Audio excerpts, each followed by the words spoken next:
Hello and welcome back, everyone. If you could please start taking your seats so we can start the next panel, please. Okay.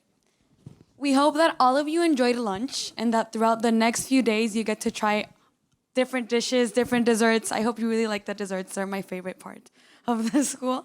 And that you're all ready for our first panel, Regenerative Development. Instead of asking what a destination can do for the tourism industry, ask what the industry can give to the destination. In the next 50 minutes, the speakers will discuss the role of hotels in their environment and how they can not only coexist where they are planted, but also act to uplift their surroundings. They will further explore regeneration, its implementations, and the path to scalability. First off, as a moderator for this discussion, we have Anita Mendiratta, founder and president of Anita Mendiratta and Associates. She is also the special advisor to the Secretary General at the United Nations World Travel Tourism Organization.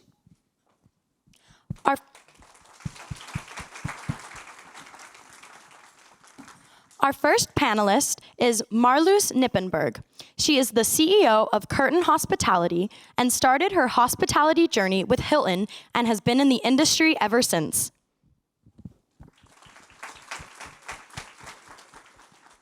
Next up, we have Adrian Flück, Director of Invesco EMEA.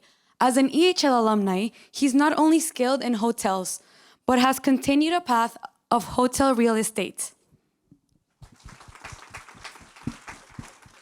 Our last speaker for this panel is Andreas Ewald, the managing partner at Engel & Volkers Hotel Consulting. He is also very skilled in hotel real estate, along with operations of hotels.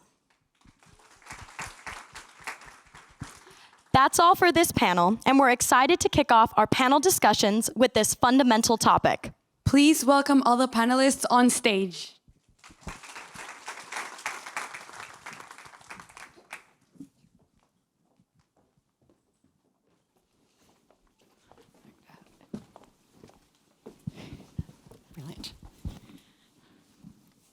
Thank you. Good afternoon, everyone, and a very loving welcome back. Look at all these legs. We have not seen legs for 3 years. It is fantastic being with you all. Thank you very much for having us back. And I must say, Molly, I enjoyed when you opened up because you said, and that's it for the panel. I thought, well, that was fast. So thank you for that. It is a real pleasure to be back here, and it's very exciting to be at YHS. I'm thrilled to be with these colleagues and friends, and we're looking forward to having a very fun, hopefully, 55 minutes. They're slightly nervous, which is a good thing. But importantly, we're here at a time where we want to talk about, as we said, circularity, the opportunities that come from looking at the past, looking carefully at the present and the choices we're making for the future, looking at how we as a circularity-based community can help rebuild a sector that, as we know, was grounded for 1,000 days. This has been a defining time in all of our lives, and we need to take advantage and feel the responsibility that we all have in shaping what is the future of hospitality. But in doing that, we need to make sure that circularity does not mean going back to old ways. I work in diplomacy, I work in words, and whenever someone says, I want to go back to normal, there is no back and there is no normal. So when we talk about the future, it's about recognizing all of us are going to leave our fingerprints on the future. And as Asir spoke and made very clear with NEOM being an example of how exciting that can be in shaping what is the future. So for all of you future leaders, we are very excited. I'm thrilled to have a great panel. And we've had a few briefing conversations. We've cracked the chemistry. All the peacock feathers are down. We agreed on that. But what we also agreed on is that I am not going to read their bios. I'm not going to introduce them all formally. I'm going to let them do that. And we're going to do that by asking them 2 critical questions. Adrian's avoiding eye contact. Don't ask me first.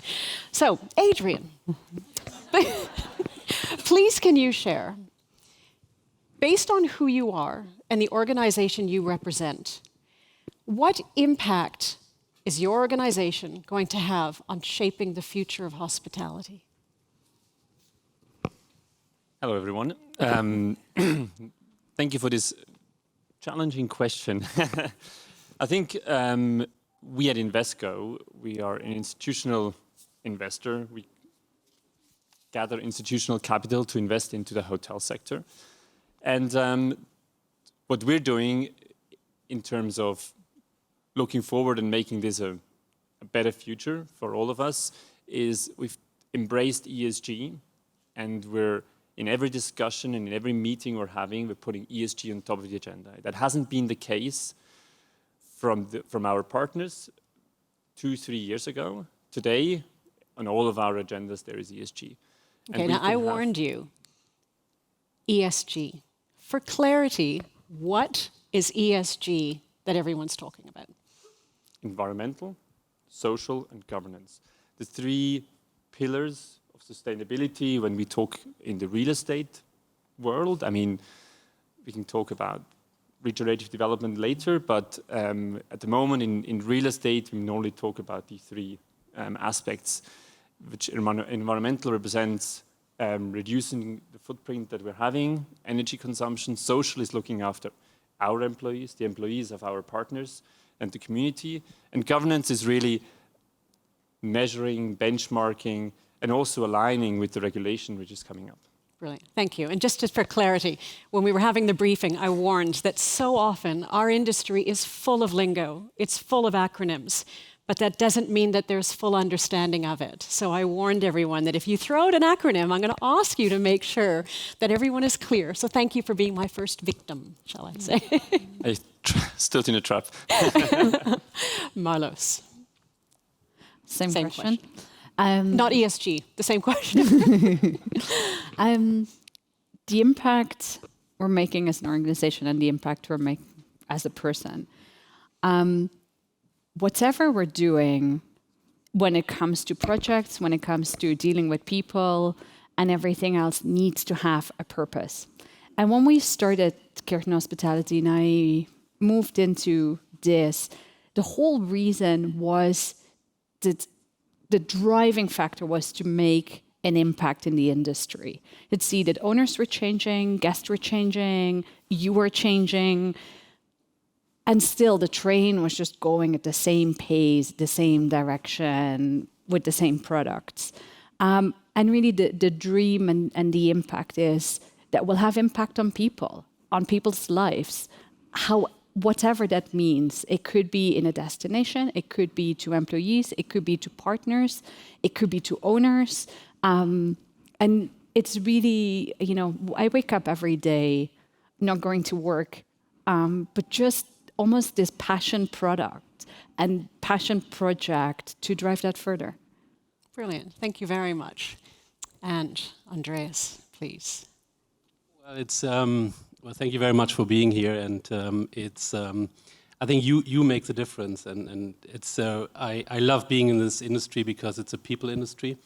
I got a little in and out of the industry. I did a lot of real estate corporate finance, and whenever we as England Focus we are a luxury broker, but we are a consultancy company as well, and it's the difference we are making. I think it's a very challenging time at the moment because I think it's important to focus on returns as well as the bubble of saying, well, we want to be more eco-friendly. Somebody needs to pay the bill.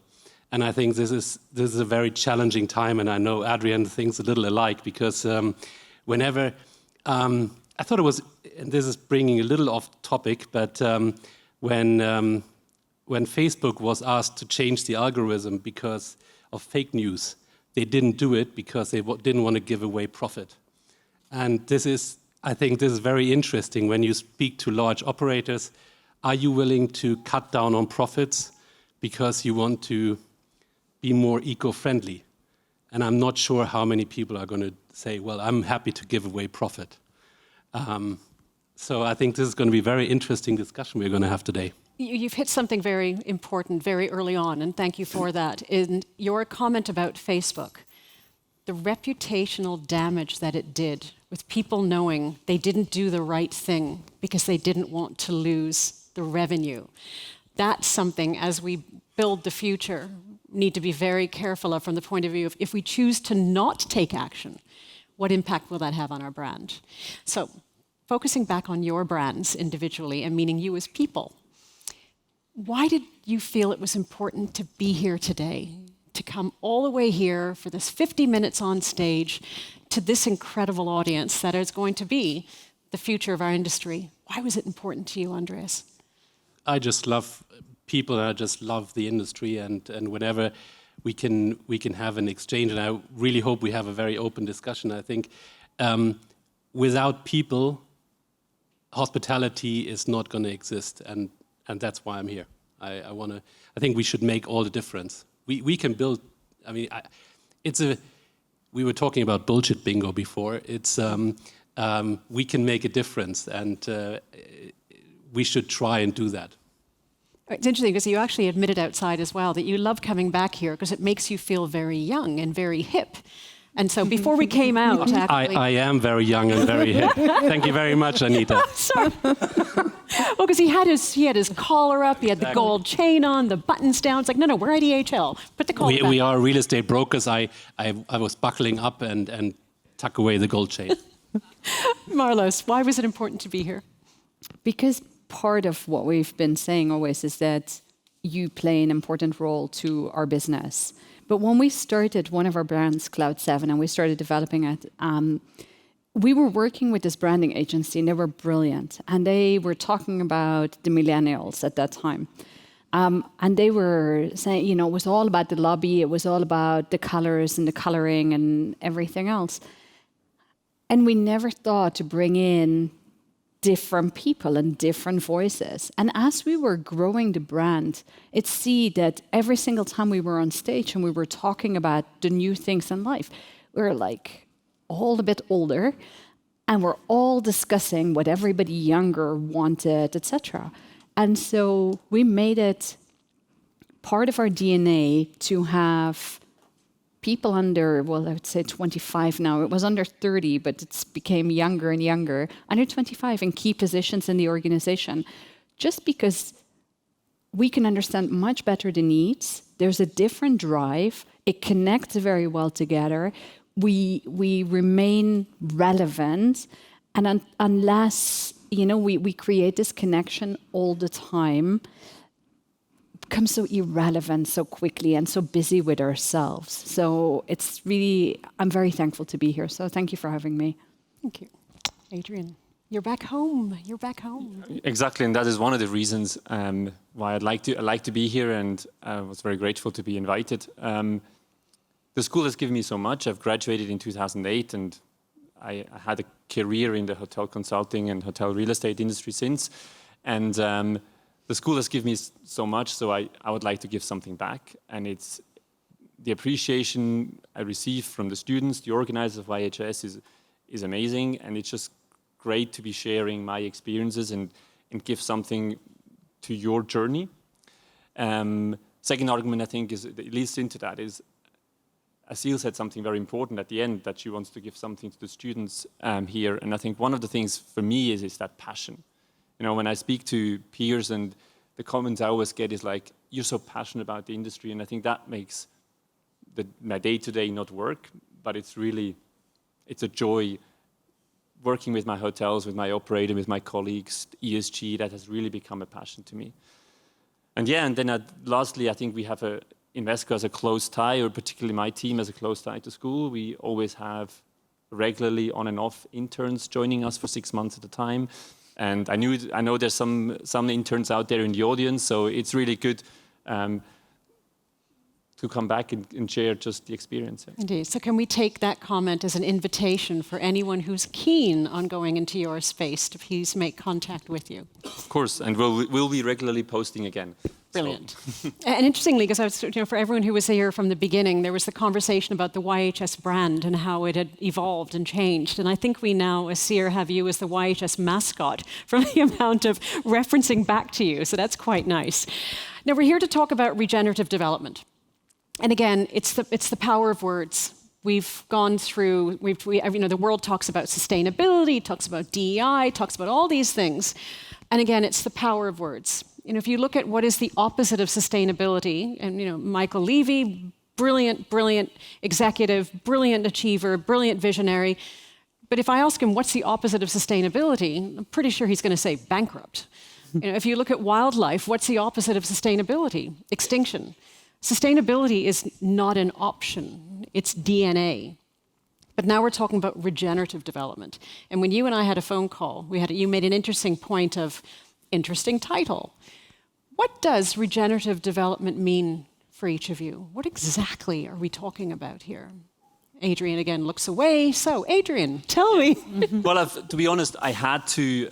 So, in the real estate industry, we're talking about, and I'm not going to say any acronyms again, but I've explained ESG already. We talk about all the regulations coming up from the EU, and which they're keeping us really busy. So, I think at the moment we're not thinking regenerative development. So, honestly speaking, I had to quickly Google exactly what regenerative development is meant. And I think for me, it brings together and the understanding of now what the Sustainable Hospitality Alliance has put out there, being with net positive hospitality, is going that step further, not thinking about being carbon neutral in 2050 or 2070, depends on the country where you're coming from, but going beyond that, actually becoming positive, giving something back to either the environment in a sense of taking carbon away, replanting things, making places better than they were. As you said, let's not go back to a normal, but let's look to the future and how we can make communities better. What is our social impact, and how can we actually create neighborhoods which are a lot better than they were when we entered. Indeed. That's what my understanding is of regenerative development. Brilliant. Andreas, from your perspective, please, what does it mean? What are we talking about? I think it's a very challenging topic, and I love talking about it. Maybe I'm a little the party pooper here, because it's I think we need to focus on who pays the bill in the end. And I was thinking about the Balearics and Mallorca, and we talked about it. Air travel makes destinations, and they can kill destinations. Now you can fly from New York and Miami directly to Mallorca. I wonder how the carbon footprint of that kind of vacation is. And why can't you stay, for example, in Florida? I mean, you've got nice islands there as well. And I think it's really, really important we do need to make a difference on sustainable travel. I fully agree. But when you think about, you just need to follow the money. If you look at Chapter 8 and Chapter 9 funds, and I'm sure you're going to ask me in a second what that means, it's you regulate the investment in the real estate. And that makes such a difference when you talk about green leases and what Adrian can sign as an investor, where he gets money from, where you get the financing from. What the EU has done, they basically turned off the cash fuel. They said, if you're not going to do it, you can't get money again. And I think this is very important when you keep that in mind, with all the kind of like what's gonna happen, who's gonna pay the bill. It's a very good point, because to your point, as much as the principles feel good, are we actually able to deliver quantitatively in addition to qualitatively? And so I'm not going to ask Marloes what regenerative development is, because you've been doing it before the label was put on it. Can you please share what exactly is it pre-label, and how Curtin has been building that into how you are building forward better, not building back better?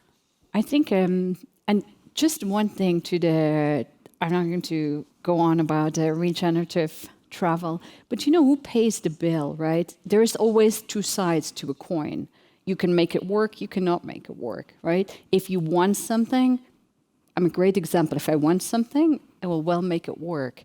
And it's just, if you look, Italy has changed the rules. You can build 30% more. You get great financing if you take and repurpose a current building. You look at a place like Spain, like Italy, like Portugal. How many incredible buildings are there, right? Not everything has to be the brand new box of everything. And I think what we started with, we striped through brand standards and we said we'll have brand guidelines, which allow us to create a bespoke product for every single owner we operate for. Doesn't mean that, one is pink and the other one is yellow and, it's kind of a mishmash. It comes together through standards, it comes together through process, it comes together through systems, it comes together through an entire infrastructure that we've built. But it allows us to look at every single project. We've always said our brands are inclusive, not exclusive. And I give you a great example of an exclusive brand, Soho, for example. Beautiful, but you have to be a member, you have to, there's a lot of rules and regulations, and you make a mark in a destination. If you say, I have a bespoke product in a building that we take on or we refurbish or anything else, you can do that with the suppliers around, with the community around.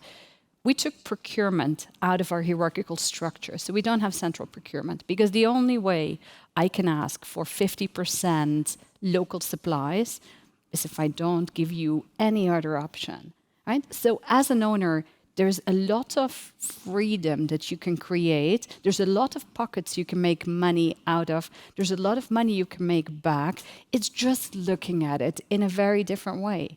Because there's people funding and paying left, right, and center. And yes, I agree. We just go this and we want to develop it like this. City centre, London, it'll be a bit difficult.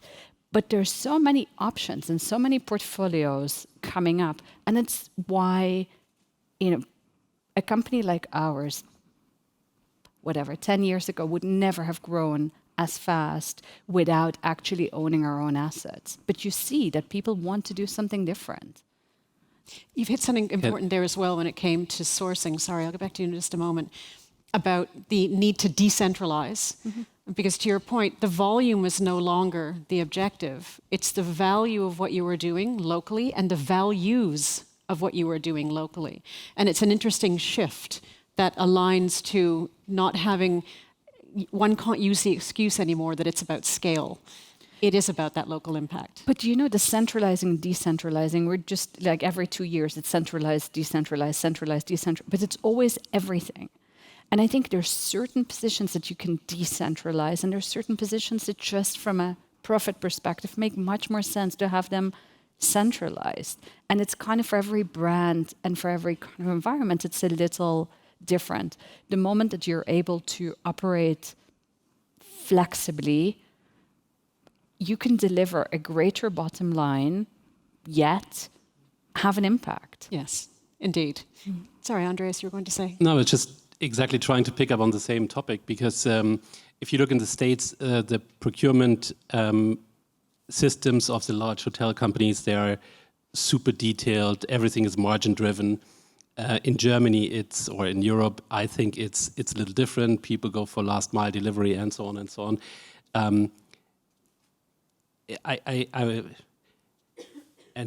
I'm not sure if I'm going to be very liked now, but are you willing to give? You're giving away profit to some extent. But wouldn't you say so? Or no, not at all. If you look at our GOP today, our GOP percentages are probably higher than your average operating company, but only because we create additional revenue streams from the community beyond the walls of the building. And so we don't operate in a cost-centric manner where everything is based on standards, cost, and therefore you have an end product that the consumer doesn't want to pay more than X for. In our case, because we create the experiences, we create in the community and out with that, you can really good GOP percentages. It's just a different way of operating. Which begs the question, when we talk about regenerative development, how has the definition of ROI changed? Because it's no longer just return on investment, it's return on impact, return on inspiration. How has the model of ROI changed in your mind, Adrian? Well, in our sense, we have the financial returns, but we're also now looking at the non-financials. So a lot of it is still very much on the environmental, so that we're collecting data, we're trying to understand what our investments, what impact they have, and how we can reduce that impact. So there's a lot of that non-financial regulation also now coming up, and probably you will know better, Andreas, from the auditing and the big fours. There's a lot of push into that. Actually, my wife has done a course on that as an auditor to specialize into sustainability and the reporting measures coming up and how the big institutions have to report on these non-financial KPIs, etc. So I think that's something which has come to addition. So we have an ROI, but which might not actually be very interesting, because many of these ROIs, these investments, are not very interesting on the short term. So we have to look at the non-financial KPIs to make sense and to convince our investors that it's still a right investment to be made. And so, Marloes, I'm going to take that lead, because exactly that from an auditing perspective, it used to be the bottom line. Then it was triple bottom line. Then it was quadruple bottom line. Now it's an ESG. Curtin's been exemplary in how, again, you've been defining impact beyond the calculator. How do you define ROI when it comes to development? You know, it's a very interesting question, because when we started, we did the brilliant calculation top down, and then you had ROI, and we came exactly to these kind of questions. And you know, if you look at it from the left, right, and the center, you always find a way to say, actually, it doesn't make sense to do it. So we started and we found some inspirational visionary owners who understood that if they created a product that was very different and diversified versus their competition in a certain destination, you know, why is the value of Google the value it is, right? You know, why can a loss-making company get so many gazillions while they're losing? If you can, with your project, differentiate against what's there, you're creating value. How do you create that differentiation? It's by making an impact, creating an experience, including the community, having that impact out and in. And all of a sudden, when you look at the valuation, it looks very different, and we come to ROI, whatever the I is.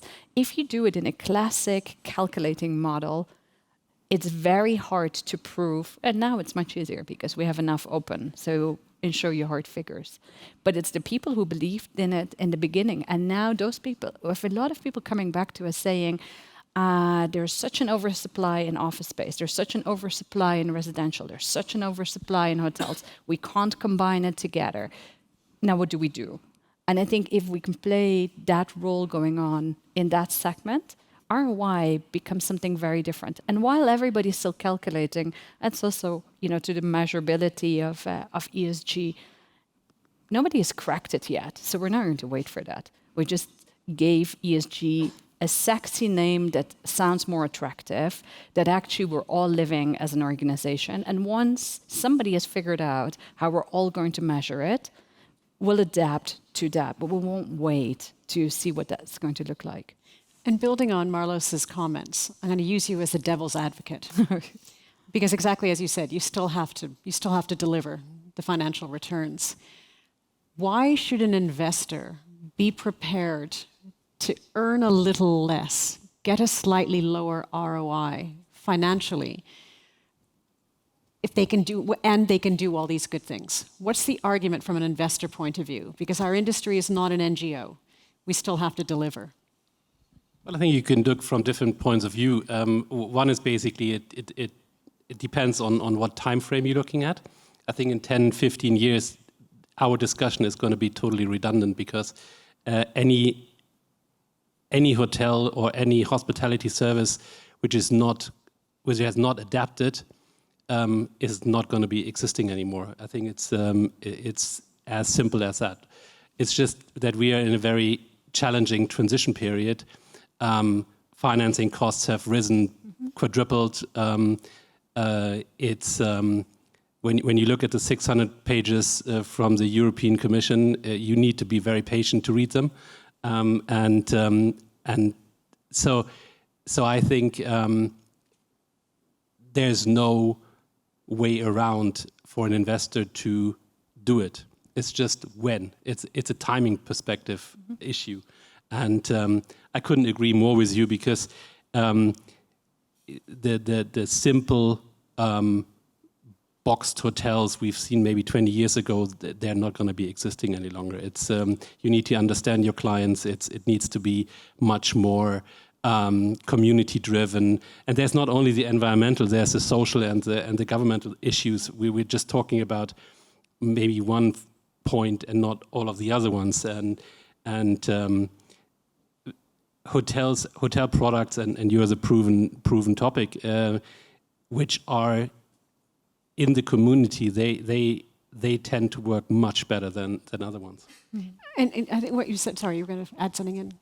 I think to that point, I wanted to say quickly, Andreas, I think it's always interesting the last 2 to 3 years, we are regularly on the market looking at new assets, and we're an institutional player, and everyone knows that the institutional players were the first ones to change the mindset and looking at ESG credentials a lot more when looking at deals.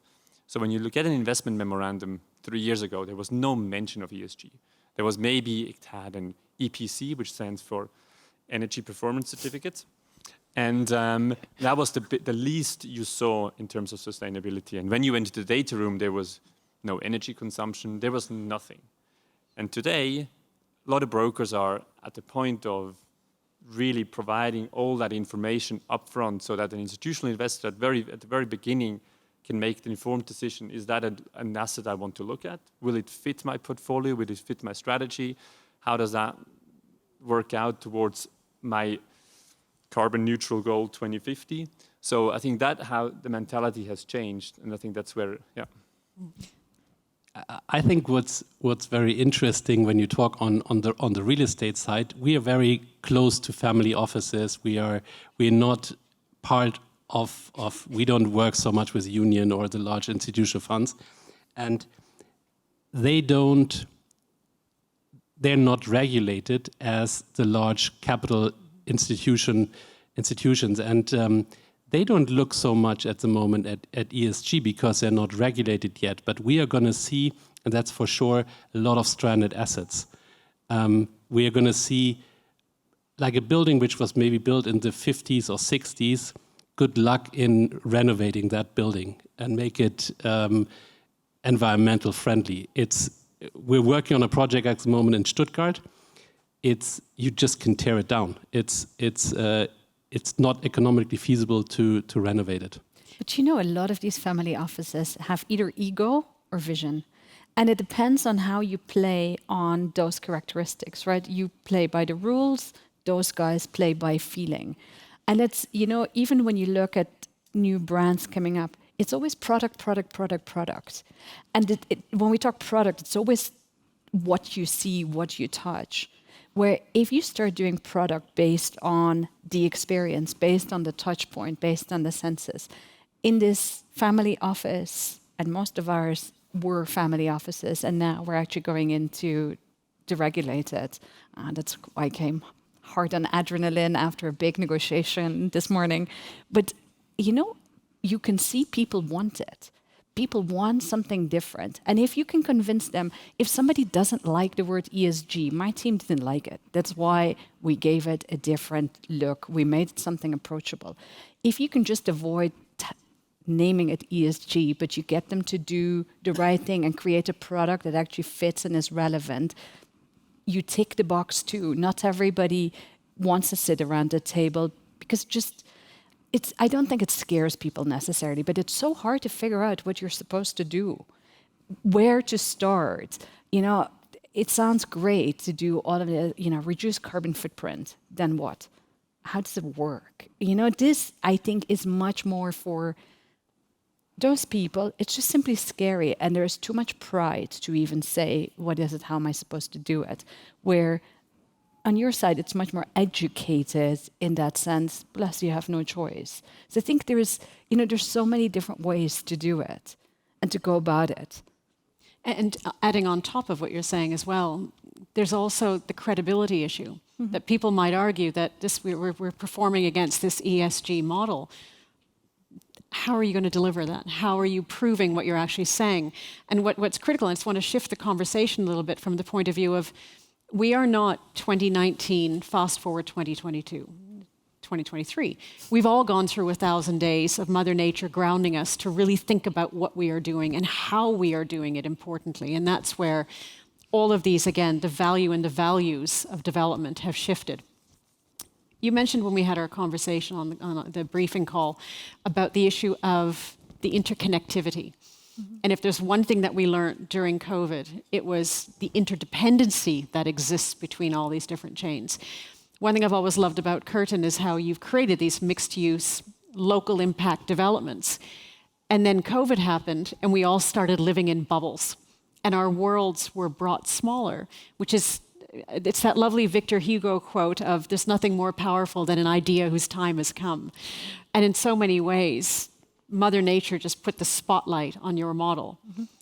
When we look towards the future, everyone, we all had, again, a long time to sit and think about what we're doing. If I were to ask you, Andreas, based on what Marloes does, if you had a question for her about her world and what she does and how it could impact yours, what would that be? Don't make it too hard. I like people who are passionate about what they're doing, and I think and I think you're quite far in front with what you're doing. I'm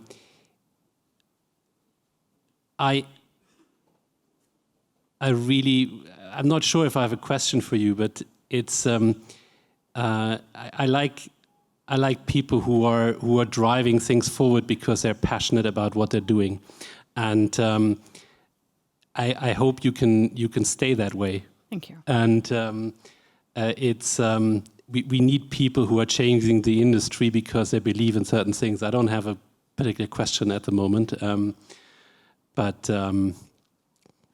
you make a great point, though, and that's why we've taken a twist with this panel, because we all know the why. We all know why we need to do this. We all know why regenerative development is important. It's all about the how. And that's where, as incredibly strong as Marloes' left brain is, her right brain and her heart are even stronger. And that's really powerful because that's the ROI she delivers. She delivers that inspiration. And that's where, Adrian, I'm going to ask you, if you had a question for Andreas, what would it be?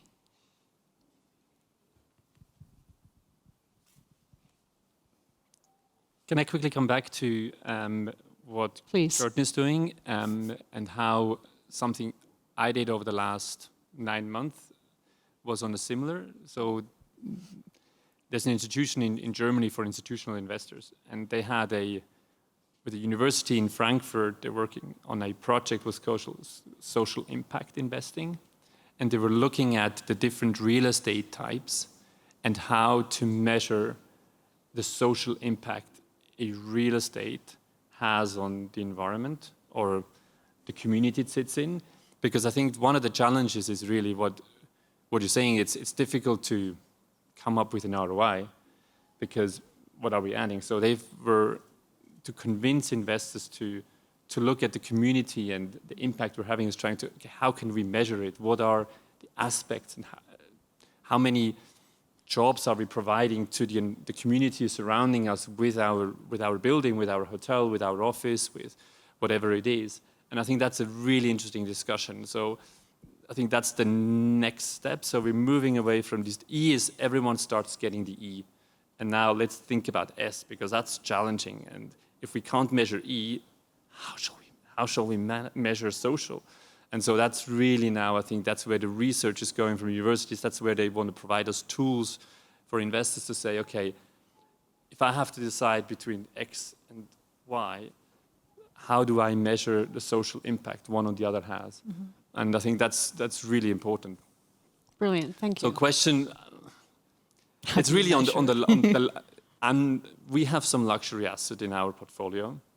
But then we're institutional investors and we have institutional brands, and it's really on the single operators and how they're taking. I think you've answered the question before, is like it's not there yet, and I think that's what I thought it was really important, is to just rephrase ESG and make it something which is about, make it local. We are specialized on local food, and then we only buy the tomatoes which are grown next door. And like this, you get the community, the social into it, without people buying into your ESG. But this is, I'm going to do a little marketing gig to your point. It's like all about marketing. We called it Ubu, and it's a bee and a bee flipped, right? So a bee and a bee is a butterfly. And the idea was, the butterfly effect is with just a couple of like wing movements, a butterfly touches the molecules around. Those molecules actually go through everywhere. And so one butterfly can make ginormous impact. If there's a lot of people doing very small actions, the impact is really great. And so what we did is we just developed 5 pillars of the program. That are almost like 10 to-dos. If everybody did those 10 to-dos, we would be doing much more than we're doing as an industry today, because we're all trying to figure it out. And there is institutions that can figure it out at a high level, right? Accor can make a partnership with Allianz, for example. The impact of that to be seen over the years, but it's volume and volume at big corporate and big corporate. The smaller projects can have an impact together that is really significant. You asked me before about Dr. Widdy and the person we hired for ESG. She wrote her thesis on social measurability. And that is, social is how we started. We never started with the environment. We always started with the community. And it's really hard. I think the one challenge we still see today is recruiting locally. In Europe, it's much easier. And the GCC, where we operate a lot, it's much harder. It's how do you create a community of team members, not just, a team that is loyal to your one project. How do you create a community of people that want to follow you, that want to be with you, that, kind of believe in the philosophies and therefore kind of follow it around and get relevance out of the growth that you have as a company? It's quite interesting when you go into the depth of that. So while everybody does the environment and we're waiting for that, I think the social, you can have a lot of impact that returns the bottom line and that creates something that really can drive a change in our industry. And which links perfectly to the concept of, if we think about circularity, circular economies. It's exactly that model. Yes. And I think what's important is the fact that whether it's the acronyms or the language, use the words that people can understand, because acronyms especially can push people away. It's the language, you either know it or you don't, because people don't feel comfortable asking, what do you mean? And I think that's an important part. And Marloes, what you were saying was critical, that we are all trying to figure it out. There is no regenerative development solution. Here's the model. But where we have brands and businesses and people who have proof of delivery up to a point, share it. And that goes back to your point about the fact that we all need to now create that interconnectivity, because we all have to figure this out. And no one's going to solve it individually. But now I want to bounce us forward 10 years. The comment came up earlier about, I think the comment was that we're not going to be even talking about this in 10 years' time. You're right. Please God, we're not. And it's actually, again, part of what we're doing on a daily basis. Priorities. We need to start getting focus. And from our conversation, there was the whole sustainability and hospitality. It's about the towels. It's about the straws. But we need scale. From a prioritization point of view, from each of your perspectives, when we look at what do we need to focus on now to start the butterfly's wings flapping, what would that be? What is the starting point from your perspective, Andreas? I think the low-hanging fruit is the social side.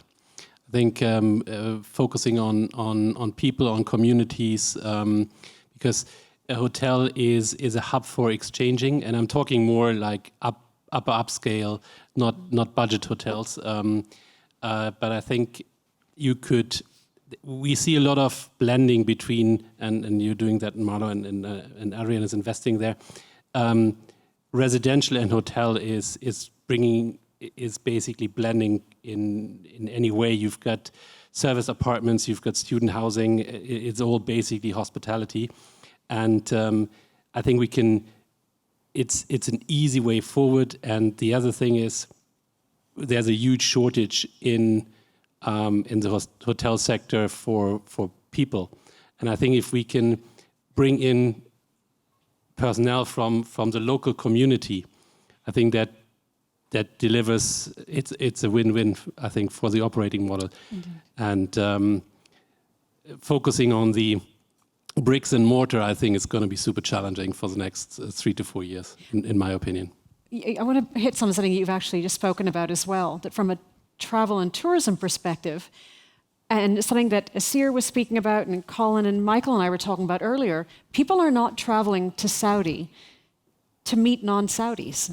They're going to meet the local communities. So that component of a destination is a reflection of local pride, not imported global standards alone, is an important one as well, because if it's not social impact, it's anti-social impact. And that's always a constant thing. From your perspective, Marloes, now as we build forward better, what is the priority we should be focusing on? I'd see taking the team on this journey. Because for a lot of what we're talking about, you need a level of education, you need a level of background, you probably need to have traveled a little bit, and you need to understand. If we can, when we make social impact, we often look at the communities around, etc. If you look at back of house and you look at team members going, how many people in the team are still going back with a plastic bag, right? A shopping bag from somewhere, and that's the bag that they take everything in. If we can educate, if we can take the team on this journey so they actually know what they're doing, they don't necessarily need to understand why. I don't think we need to over-educate everybody. Not everybody wants to know, but people want to know how to do something. And I just made that example when we were younger, and you had these commercials of, don't brush your teeth with the water running. And you saw this like on TV, and I was like, it's such a weird thing to show this on TV. And then I started traveling. And I said this on stage in Egypt a couple of months ago. The amount of people that came to me after saying, oh my God, I still do that. And you're like, aha, okay. So there was a reason they actually put that educational stuff on TV that was really so simple that I think if we can focus on the teams, they will start talking about it. They will start doing it. They will, but if it's just about the change of the towel or the change of the bed linen, and then, it's all about the strategic part and the measuring, etc., I don't think we'll really change anything short time. And it's also reminding people that your participation matters. I have to smile thinking that I'm sure it's going to happen to me, but I'm sure all of us tonight before we go to bed and we're brushing our teeth are going to turn the tap off and think of you. So, well... Sorry. Adrian, from your perspective, priority? I think these are very important points, and if I can add to that a different priority, maybe is again on providing tools, right? I think education happens at top level, and they will decide on what is the best way forward. And now we need to deliver the tools, be it for a brand, through the franchise structure, through the management, and I'm talking bricks and mortar here, into the buildings, into the hotels, and how the management who didn't have the education on ESG, but they have a tool on how to move in the right direction. And I think that is what we are prioritizing when we try to come together with our partners, with our stakeholders, is to provide the tools. It's great to see that brands have developed tools for their franchisees to better understand the building they're operating in, to speak on the eye level with the owner. And actually, we're now getting we've been asked by one of the brands to say, please, can you give us arguments of how to convince the developers to build more sustainable buildings? Because developers are there to make a big profit and find an operator who takes it and say goodbye. And the institutional is going to pick it up afterwards. And the brand is in there, and he wants to open more hotels. So he needs to convince the developer to build green and better buildings for us institutional investors to buy. And so that we can start off at a better point than rock bottom. And so many of the solutions for those green and better buildings are held by the people who live in the place to begin with. They know how Mother Nature works. They know how to make that work. As we come down to the last 180 plus seconds. I'm going to give you each 45 seconds. When we look at the future leaders of the industry and we talk about regenerative development, and we know that it is a journey, we're trying to figure it out, we're learning, we're thankfully asking the right questions out. Please finish the line for me, Andreas. Your comment or your call to action to everyone in the room here. When you think to the future of our industry, please don't forget. Stay open to new ideas and work on your connections and network. Marloes, please don't forget. To be you. I think it's so important to be you. Adrian.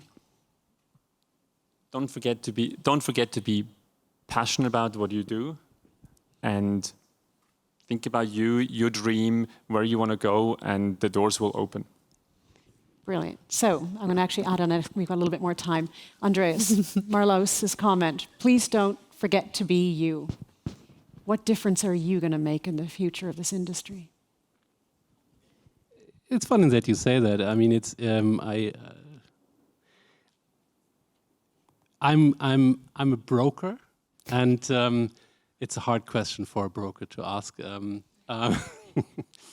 I think I have, or we as Engel and Völkers, we have a bit of an educational mission sometimes, and we can help to provide transparency. And when I'm actually quite a data-driven guy, and when you give transparency to certain people, and that was Marloes saying, it's not only about ROI, it's about the vision you're having, and transformation is painful.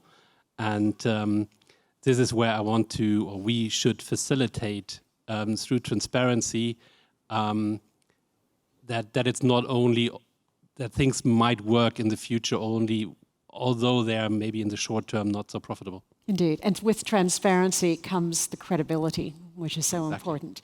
Marloes. I will work with Engel and Völkers.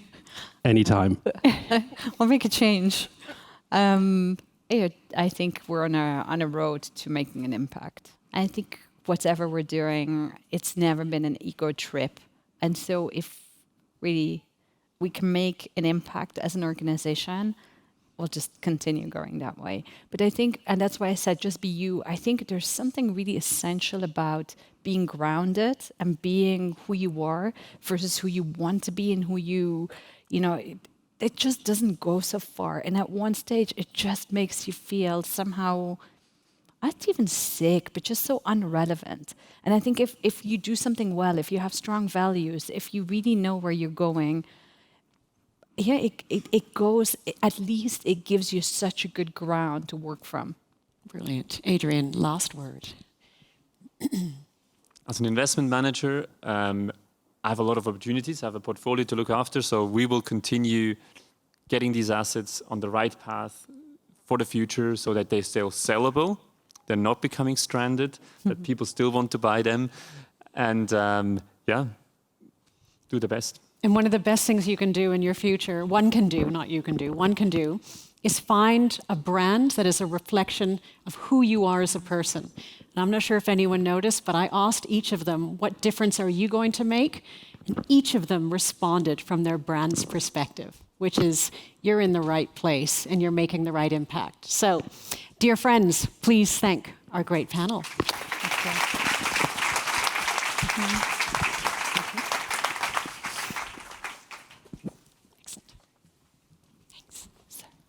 We will have 4 minutes of Q&A questions. Perfect. If that's okay. We only have 4 minutes, so for flow purposes, just scan the QR code. We will have no live questions, but the questions will come up here. And Perfect. You'll be able to choose. Excellent. So if we have 4 minutes, I give everyone a 30-second challenge to ask the question and then answer the question.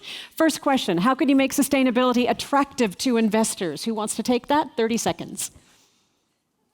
Adrian's not giving any eye contact. So, Adrian. Play the thing to the next question. Yeah, I think.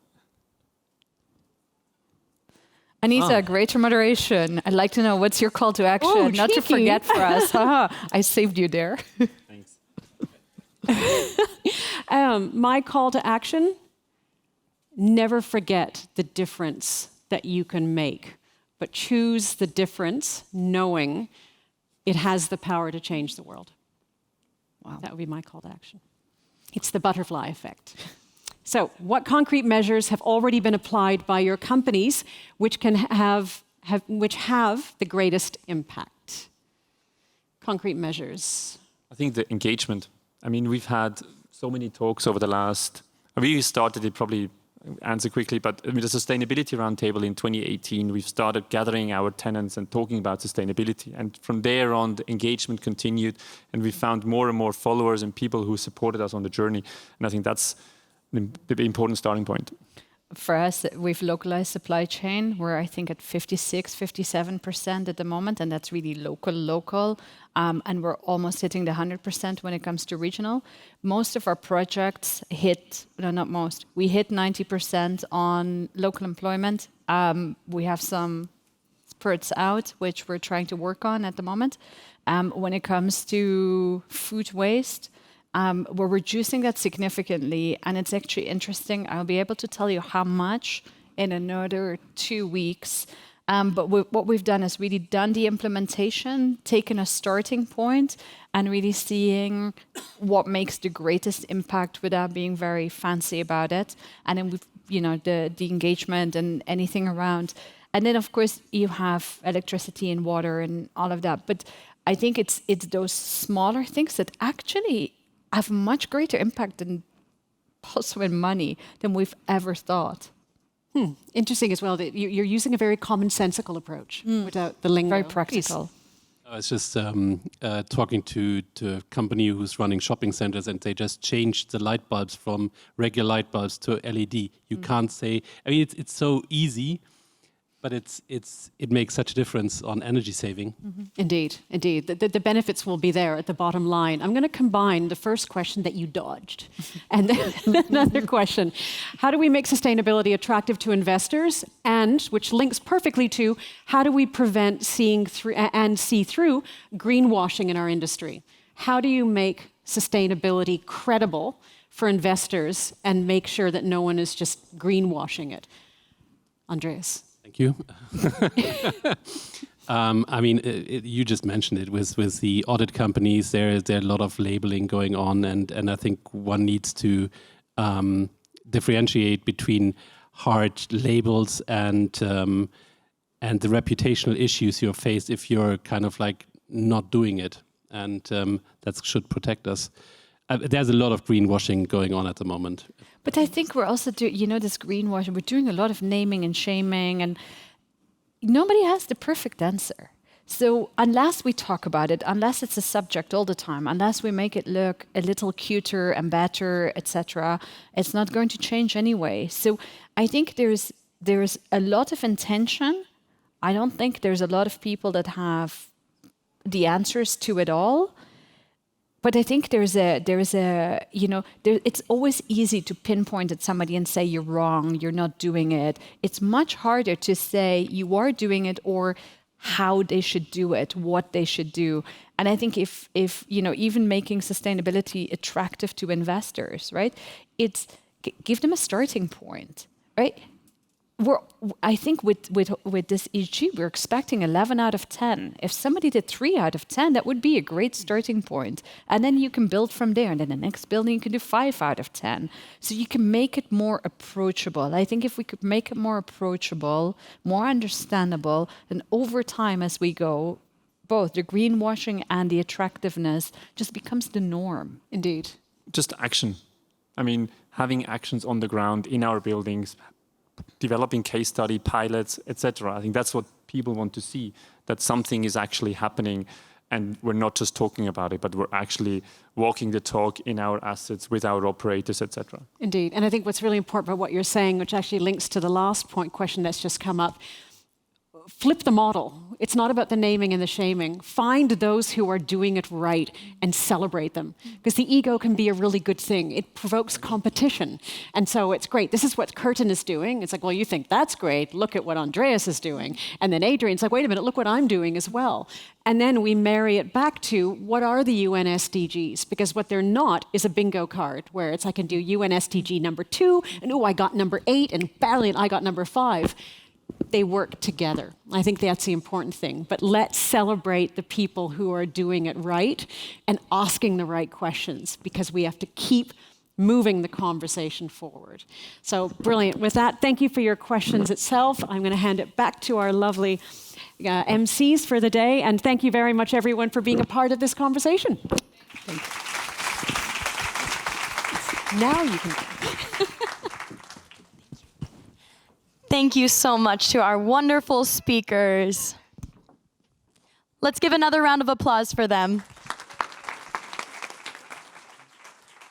We will now have a campus tour. Molly will talk to you a little bit more about it. Yes, so for the campus tour, if you go right outside the doors of the aula, our YHS team will be there to greet you, to take you on your campus tour. And yes, enjoy, and then we'll see you back here at 2:05 after for our human connectivity panel. Thank you. Thank you.